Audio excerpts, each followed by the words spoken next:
Netflix original 2021 zombie action film Army of the Dead, starring Dave Bautista. And we're going to review this film right now. Now, I'd say most of you people who have Netflix have seen this film. But if you haven't, I'm going to try like hell not to spoil much for you. And it gives a new take on the zombie genre. With the zombies being a little more intellectual, albeit than your normal zombie. So, but before I do that, welcome to Body Bags. I'm your Thursday reviewer, Chris, from ChrisB Movies. You know my name is Chris, and you know I love B movies. Yeah. This is not so much a B movie. It's, millions of dollars went into making this one. Trust me, I looked it up. So I'm going to give you a little synopsis of it, but most of you people who have Netflix have seen this one about multiple times. I've seen it twice myself. First time I kind of fell asleep during it. But the second time, I kind of watched the entire thing and did not fall asleep. So I'm going to give you a little synopsis here. So, hey man, Las Vegas is abandoned, overrun with zombies, and guess what? The fault? The government, of course. So, billionaire casino magnate Bly Tanaka realizes that he kind of left something in Sin City. $200 million to be precise. So for the time being, his mountains of cash, they're safe behind that casino vault. However, the US president plans to nuke the entire city in less than, guess what, 96 hours. Yeah. So Tanaka calls up Mr. Batista, aka Scott Ward in the film, and asks him to get a bunch of mercenaries together. People who can help him get the money and not die in the process. And he's willing to pay him $50 million. Now, he don't like Scott Ward much, but he knows he can do the job, and he knows he can pick the right people to get the money and bring it back. And of course, he'll be handsomely rewarded. So as he's recruiting each mercenary, he says, I'll give you $1 million. He'll go to the next person. I'll give you $300,000.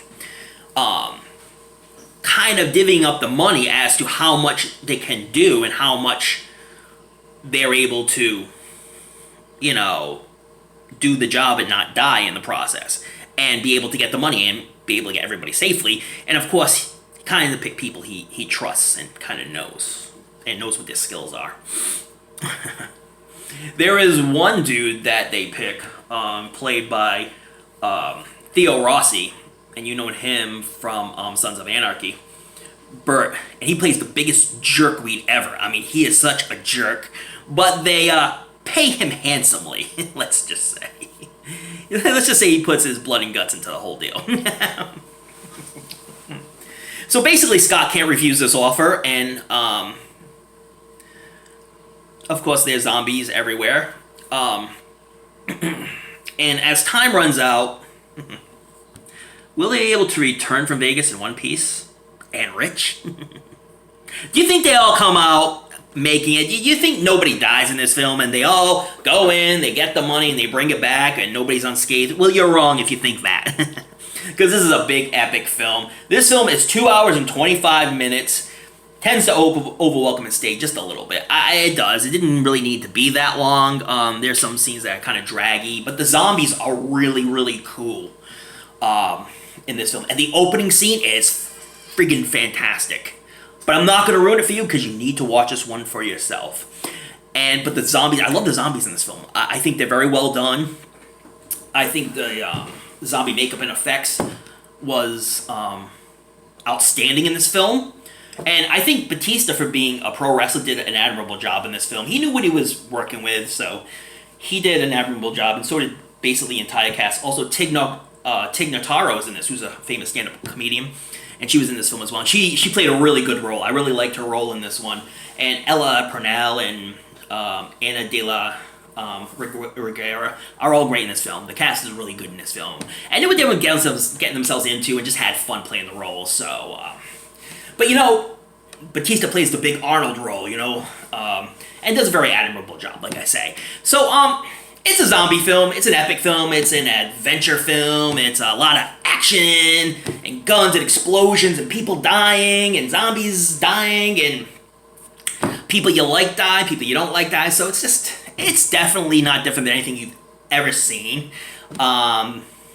You know, the CGI, special effects are all over the top, fantastic, blockbustery. This is a film, again, you should watch on the big screen, as I said with many of my other reviews. But if you have Netflix, definitely check it out. It's a good time. It'll just last a little while, 2 hours and 25 minutes. So on a scale from 10 being the best, 1 being the absolute worst, I give it a 7.5. It was admirable. Not the best zombie film I've ever seen, not the best action film I've ever seen, not the best horror film I've ever seen, but it does an admirable job, albeit going just a little too long. So check out Army of the Dead, a film from 2021 by Zack Snyder, who did the remake of Dawn of the Dead. He did a really good job with that one. Anyways, thank you so much for watching. Check out all the other reviewers. They're all awesome, bring awesome stuff to the table. This is Pandemic Week, and this is the film I chose. A lot of other good choices were made by the guys, and there's still more to come. So yeah, check them out. And don't forget to watch those late night horror films. Read up on your latest Fright Mags, but don't forget to tune into another episode of a show we call